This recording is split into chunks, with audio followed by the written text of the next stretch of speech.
Just in case. Get Neil stuff up here.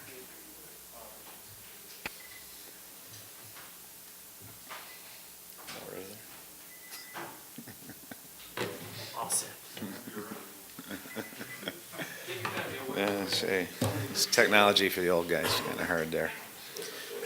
So, yeah, just real quickly on last weekend and kind of where we're at. Obviously, it was a good weekend for us. Hadn't had a sweep in a while, and I think for the guys, it was really it was a good weekend. I thought we did a lot of things well both nights. The first night, we were up 4-0 and ended up a 4-3 game, but I don't think it was serious breakdowns. I think it was kind of the way the game of hockey goes. They got a couple and never really felt much panic with the guys, which was good. And then the next night, 4-0 got to 5-0, which was really good, and afforded us some time in the third period to get a lot of guys a lot of ice time that they hadn't been able to get, which will help us down the line. And we've been able to get all of our guys into games now. And I think that's a huge benefit going into the Big Ten season. They've all got a little game experience. Some guys it's only one game, but hey, it's getting out there and playing. And we like the direction, the way the guys are working, and we'll find out a lot about our team in the next few weeks now. Just going to go there and how long it's been since this team has swept. Between that and kind of the fast start you've had, how important was that as you try to infuse energy and enthusiasm into this program? Well, it's, if you're getting positive results, always help. Mentally, if you're not having success, even if you're doing things right, it's sometimes hard to move on. And that's our job when things aren't going well, to make sure that, we're pointing out things we're doing well. We talk about getting better every day, that they are doing that. But I think for the guys having that feedback, being able to, win a game on Friday and then come back Saturday and have a pretty good performance and score some goals, I think that solidifies it. And, confidence is kind of that elusive thing. Coaches, man, if we could figure out how you could give confidence to people, we'd all be billionaires.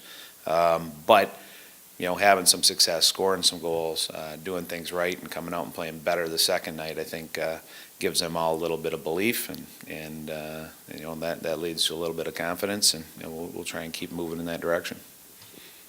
Danton, hockey certainly takes a big step when you get into conference play. Can you talk about what you're most pleasantly surprised with that you didn't expect coming in, and maybe what a little bit surprised you concerning?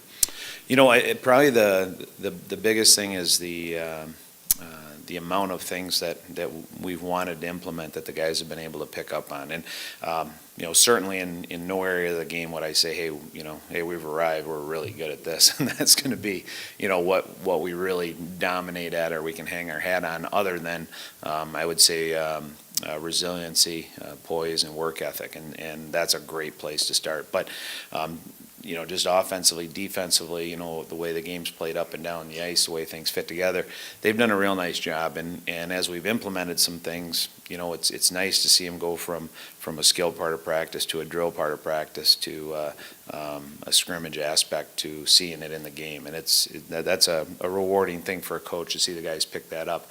I still think, our transition from defense to offense and offense to defense still has to be better, has to be cleaner.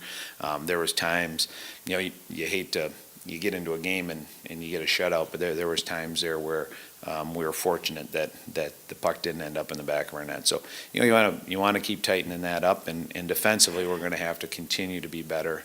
And I always include in defense, that's your forecheck. That's how you're in the neutral zone. That's how you're breaking out. I think all those things can get better.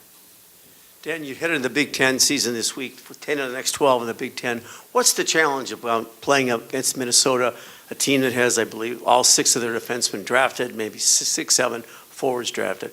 They obviously present a lot of challenges, and not only are they an extremely talented team, and like you said, a lot of drafted guys on their team. You go in and you play in a different kind of environment. You're on a bigger sheet, so something that you don't see very often. A couple times a year, we'll go there, and then Wisconsin. So, that just adds to the preparation for the weekend, and we'll see how we handle their speed, how we handle the size of the rink. I think if we go there and back off and try and be really conservative and, just back off and let the game come to us, we'll get run over. So, you know what, we'll go there, we'll try and play the style that we want, take away time and space regardless of the size of the arena. There's a right way to play, and we're going to have to figure that out, and may as well start this weekend at Minnesota. Well, they've got some good players and some smart guys. They move the puck real well. They possess it, and they do a good job on entries. They're a talented team, and Don's been around. He does a great job coaching. So, that's a pretty good combination. A lot of skill and good coaching. But they're deep. And that's the other thing that we're going to have to. We've got that freshman line, and then a couple of freshmen off and on playing on another line. The more experience they can get, the quicker we can get them to playing like sophomores, the deeper we'll be as a team. And that's, we'll find out about that, about our depth in the next little bit here. Dan, Mitch Lewandowski leads all of college hockey in terms of points for a freshman. What have you seen in his development so far? And have you noticed an uptick in his game ever since he scored his first goal against Western Michigan?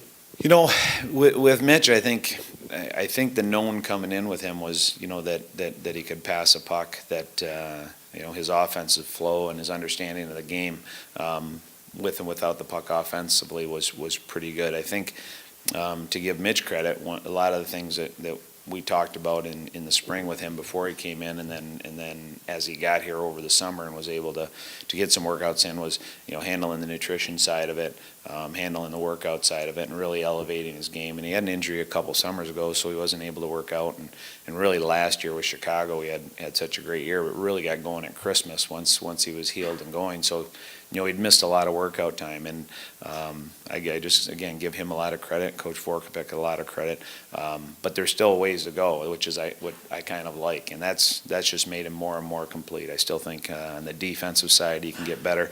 I think he can be stronger. Not that he doesn't play strong. I think he can be faster, and that bodes well for him as a player.